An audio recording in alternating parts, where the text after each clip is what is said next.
In 1922, the discovery of King Tutankhamun's tomb was a global sensation, a treasure chest sealed for over 3,000 years. But as the world watched in awe, a dark legend began to form. One by one, people connected to the tomb started dying in strange and mysterious ways. Was it just a string of bad luck, or had they truly unleashed the curse of the pharaohs? Today, we're separating the fact from the fiction in the chilling story of King Tut's tomb.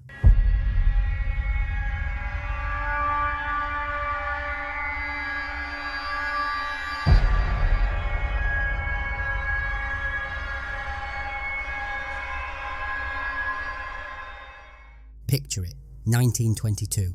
The world is healing from the Great War, and it's hungry for adventure. In Egypt's Valley of the Kings, a sun-baked landscape of royal graves, a stubborn British archaeologist named Howard Carter is on a quest that's eaten up nearly a decade of his life. For years, Carter had been hunting for the tomb of a little-known boy king, Tutankhamun.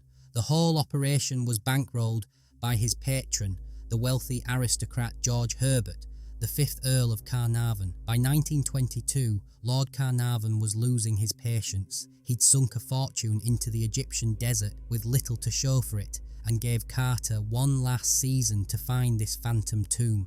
Carter zeroed in on a patch of ground near another pharaoh's tomb, an area everyone else had ignored because it was buried under the ruins of ancient workers' huts. He just had a feeling something important was down there, and boy, was he about to be proven right. On November 4th, 1922, a water boy on the dig crew literally stumbled upon a step carved into the rock. Carter and his team went into a frenzy, clearing away the rubble to reveal a full staircase leading down into the earth. At the bottom, a sealed doorway. It had been breached in antiquity, but the seals hinted that most of it was still intact. Carter shot off a telegram to Lord Carnarvon in England. At last, have made wonderful discovery in Valley, a magnificent tomb with seals intact, recovered, same for your arrival, congratulations.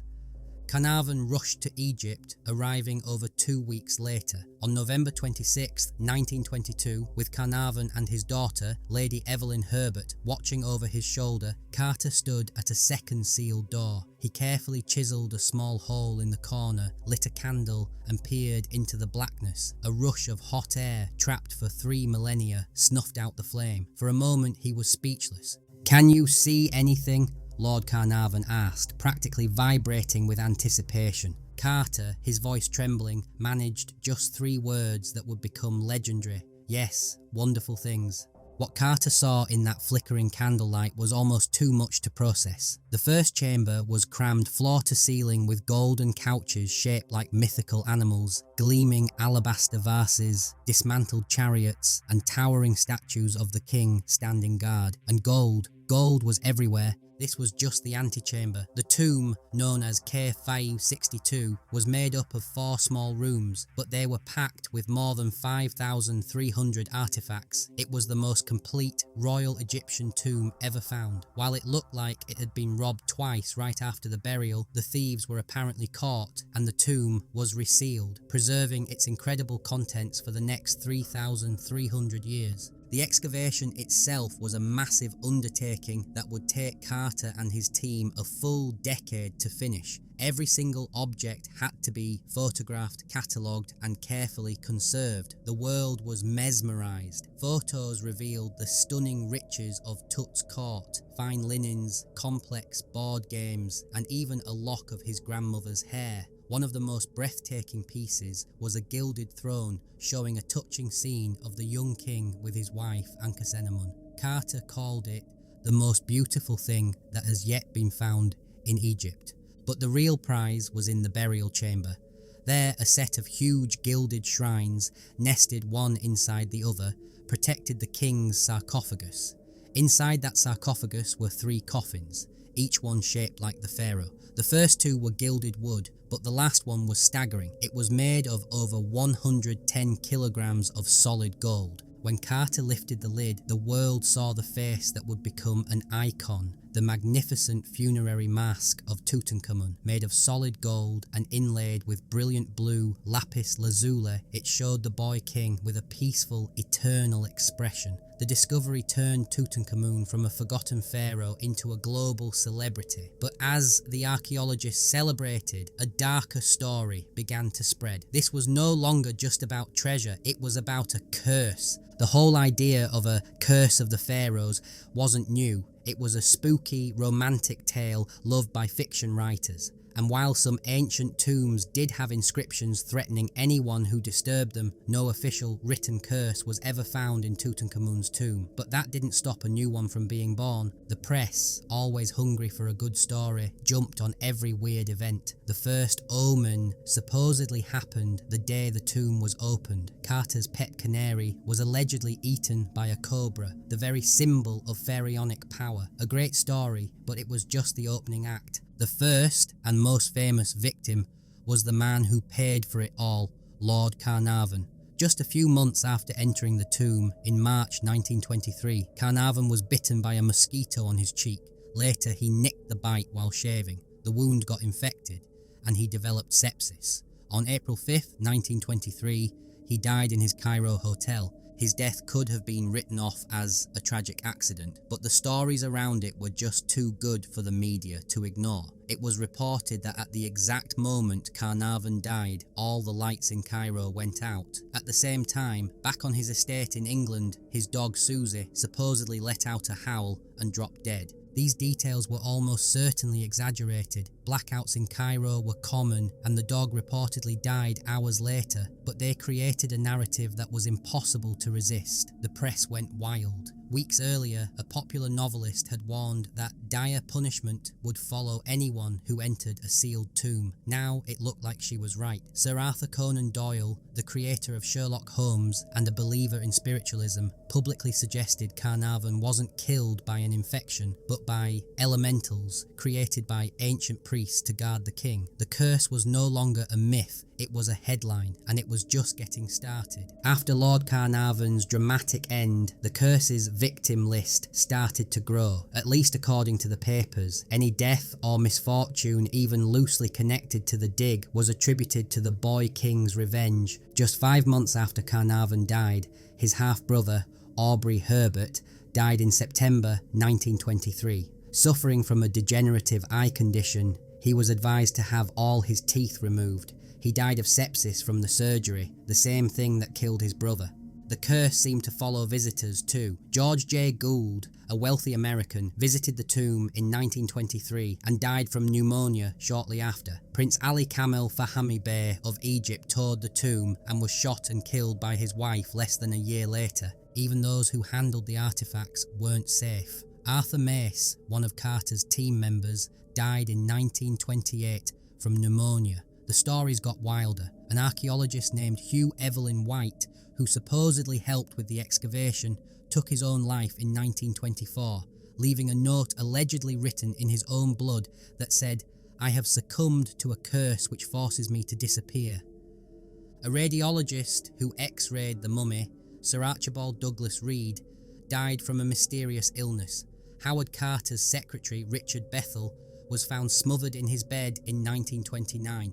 The press even reported that when Carter's friend, Sir Bruce Ingram, was given a paperweight made from a mummified hand, his house promptly burned down.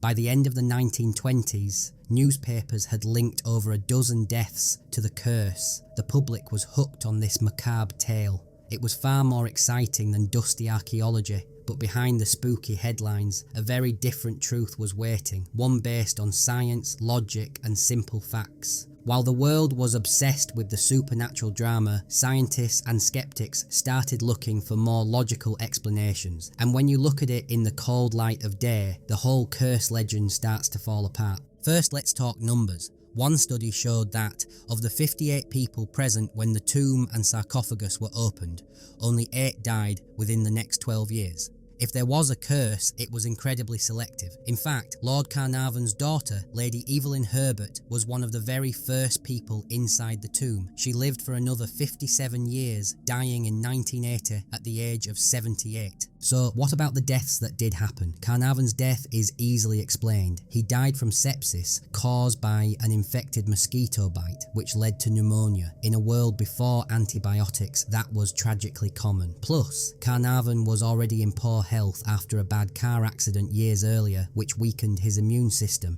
But what about the others? One of the most popular scientific theories is the tomb toxin idea. The thinking is that a tomb sealed for 3,000 years could be a petri dish for nasty pathogens. The mummy and food offerings could have harboured ancient toxic moulds like aspergillus, which can cause serious lung infections, especially in people with weakened immune systems. Some have pointed out that the fever and pneumonia-like symptoms several victims had are consistent with this. However, many experts are sceptical of this too.